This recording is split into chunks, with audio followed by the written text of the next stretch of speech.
coming to my channel. This is Midnight Moon Tarot and I'm Diana. This reading is for the astrological sign of Aquarius, Sun, Moon, Rising, Venus, Jupiter, or anywhere in your birth chart that Aquarius might appear. Also, if you're new to my channel, I'd like to take just a second and invite you to subscribe and click that little bell so that you're sure to be notified whenever I upload new content.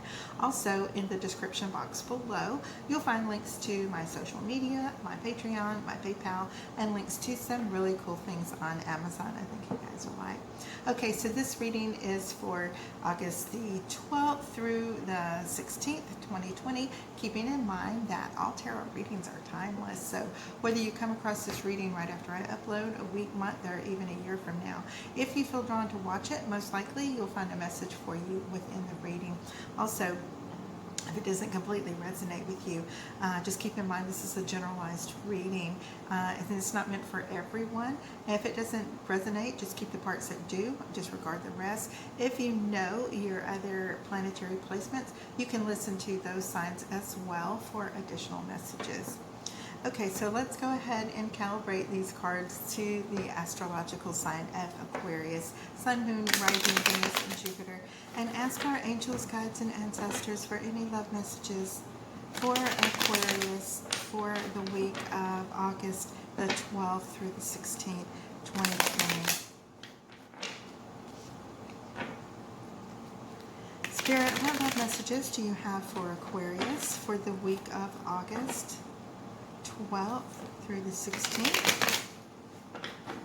Spirit, what love messages do you have for Aquarius for the week of August 12th through the 16th? Okay. All right, I'm going to go ahead and divide these into 3 stacks here. Okay, 2, 3.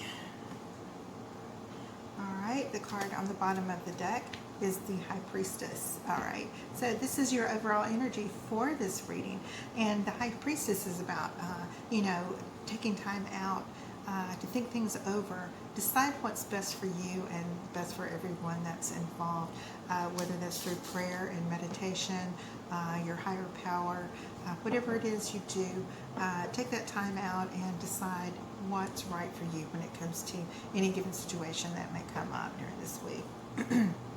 Okay, now for those of you who are new here, I do 4 rows. The first row pertains to you, what you may recently have been dealing with, things currently going on with you, and things that are coming towards you. The second column has to do with your, twin flame, soulmate, karmic partner, divine counterpart, the soulmate. This could be somebody that is from your past, could be an ex that you want to reconnect with. It might even be somebody brand new, okay? Could be somebody that you haven't even met yet, all right? Now, the third column has to do with obstacles and challenges, fears and anxieties, those type of blockages that are keeping us from doing what we need to do or preventing us from going there. Your outcome is the last column. All right, now we have the Star as well as the 3 of Pentacles. All right, now this 3 of Pentacles means that you, Aquarius, are receiving a lot of attention. You have a lot of people who are watching you, have their eyes on you, especially somebody is really kind of putting you on that pedestal. You are, starting this new chapter in your life. I don't know if you're single, if you recently have ended a relationship, what's going on, but this is a point in your life where it's like rediscovery. You're eliminating things from your past that no longer serve you, and you are finding that you becoming your own autonomous self are attracting the attention of a lot of people. Now, I'm also hearing from my guides, especially with these Knight of Wands as well as the Queen of Wands, that your past love is regretting They're kind of wishing that they had, pursued you a little harder, that maybe they shouldn't have let you go, that maybe they should have fought for you. They are somebody's very, very attracted to you. Sometimes, especially when you're dealing with wands here, it can be more of just a physical attraction, that they are mistaking that real, deep love and those deep ties that you can have with somebody that's more like on an etheric level with you, and they kind of get you. Somebody that's a little more elevated than just, lustful and playful desires that they have for you. But either way, working on yourself and coming about, they this is somebody that's like, really kicking themselves for letting you go. Now, in your obstacles and challenges, this shows me that, you're hurting, you feel, you miss them, you might have a moment of weakness where you're actually really even considering taking them back. But this High Priestess, as well as this Two of Swords here, is reminding you that, you get one time to disrespect, you get one time to treat me bad, okay, and we can forgive it. But the second time, or so, you're not putting up with it. You're cutting it short. You're calling the truth, using your head over your heart, and realizing that you have to make these decisions, because before you can put that love out there into the world, you have to love and respect yourself above all else. You can't give love or be in a love situation where you don't have that self-love for yourself. You found out that this person had disrespected you, that they had stepped outside of this relationship, that they didn't value you, that they were mistreating you, that they cheated on you, whatever. And this is where you walk away. You don't argue with them. You don't fuss with them. It's like, okay, all right. You don't appreciate me. There's someone out there who will. There is someone out there who will admire me, someone that will appreciate me and put me on that pedestal. All right. Now,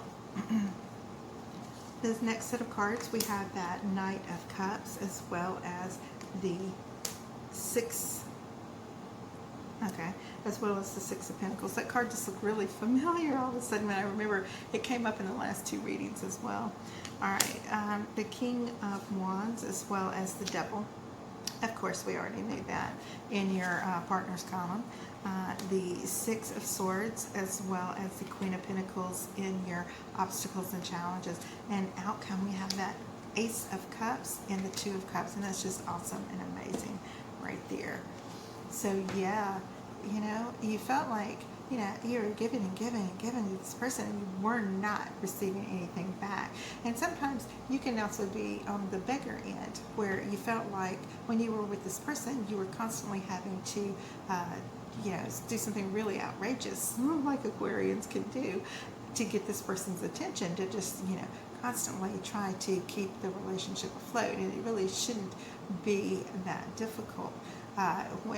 When you are the one giving and giving and giving, and they are the beggar, this means that they are unable to give back to you. If they did, if they had it, they wouldn't be beggars, okay? They would be more like the Two of Cups that's coming up at the end of your reading. There'd be somebody that could, reciprocate and give back to you. You have all this amazing, amazing love that you're ready to give somebody, that you have in your heart, that you're putting out there in the world, and that is why you are attracting this attention from different suitors and different people, okay? And you deserve better than to be treated like an object that is there for their carnal pleasures and stuff. This is somebody that wants to trigger those codependent tendencies in you, that when they see you slipping away, they're gonna, tell you all the things that they've studied and learned from you that you want to hear and that you need in your life. This is when they're gonna come back and pretend to be everything that you ever wanted, so they can hook you back in, so that they can, this is where their ego comes in a little bit, and they don't want to be the one that got left, basically. They're going to suck you in, and then they want to be the ones that discard you and get rid of you after they have their fun with you, physically, whatever. Or they could just, be feeding off that energy that they're trying to provoke out of you. All right. So definitely having the issue where you're focused on this love and what it is you want, and that security and that solidity in the relationship. When they come back, you may think, okay, well, we'll give it one more try. This is what I really want.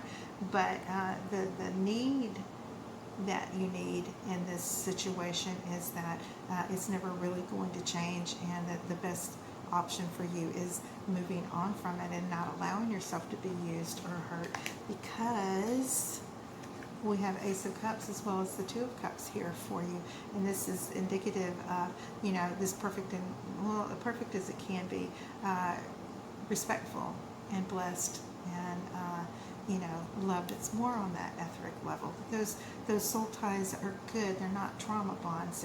They're more where the two of you are equal and respectful of each other.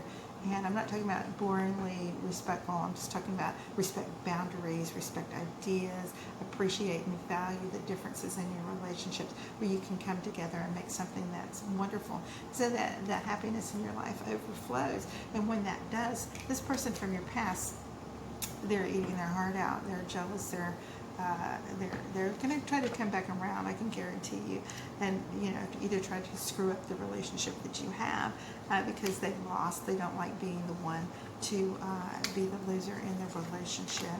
I'm on this last set of cards here, and I'm going to go ahead and lay them out, and then we'll get started. All right. So for you, we have the King of Swords as well as this Six of Wands. Basically, this means, yeah, you won. You don't want anything to do with them. You're happy where you are. You're happy moving on. You're happy with the new love that's coming in. And the other person can just, you know, eat their heart out, basically, because they're really seeing you shine here. And I don't mean to be smirking, but, you know, this happens so much. It happens so much that people are undervalued and underappreciated and unloved, that, you know, you have no choice but to move on. And when you do, they really regret it, and they see you again. They see you, and they want to, you know, drag you back in for whatever egoic reasons that they have. So your partner and they have the Seven of Pentacles as well as this Three of Cups.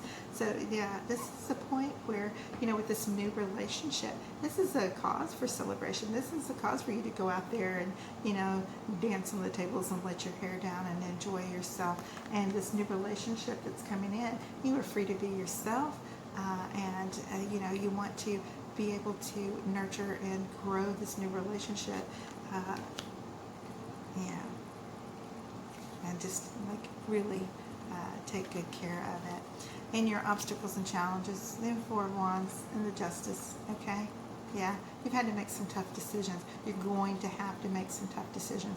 This person from your past is not going to give up. They're going to try to convince you that you guys are soulmates.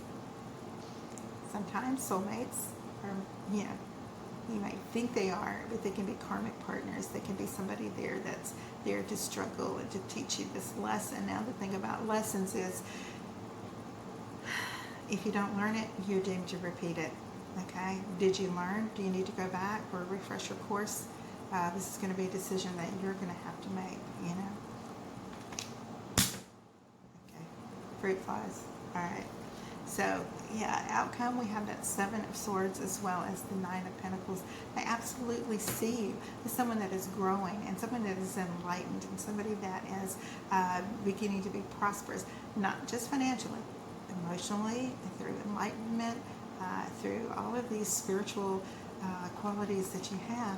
And they are sneaky. They're going to try to come around. They're going to try to sway you. They're going to try to really trick you into getting back. They still have other things that are going on behind their back. If you see this little smirk on his face, he's looking back like he's really getting away with something, like he's really going to be fooling you. So just be really careful when, you know, you're moving on and you're happy, and then all of a sudden you get a text or a phone call, or they show up at your door, you know, trying to trick you or play you into coming back, because their intentions are not always good, and they're not always the best for you. Okay, so that is your read for the week of August 12th through the 16th, 2020. I hope you guys enjoyed that, and I want to tell you so much that I appreciate you guys for all of your comments, likes, shares, subscribes, and I will see you back here soon next week for your weekly updates, okay? All right, I'm going to try to get a better schedule, okay? Whereas, like, you know, one day I'll do air signs, fire signs, water signs, like that, so that it gets done a lot quicker, okay, instead of just like randomly, because I know Aquarius and Pisces are always waiting and waiting for theirs to come out, and yeah, so I'm going to try to do it a little differently. All right, guys, I'll see you soon. Bye-bye. Love you.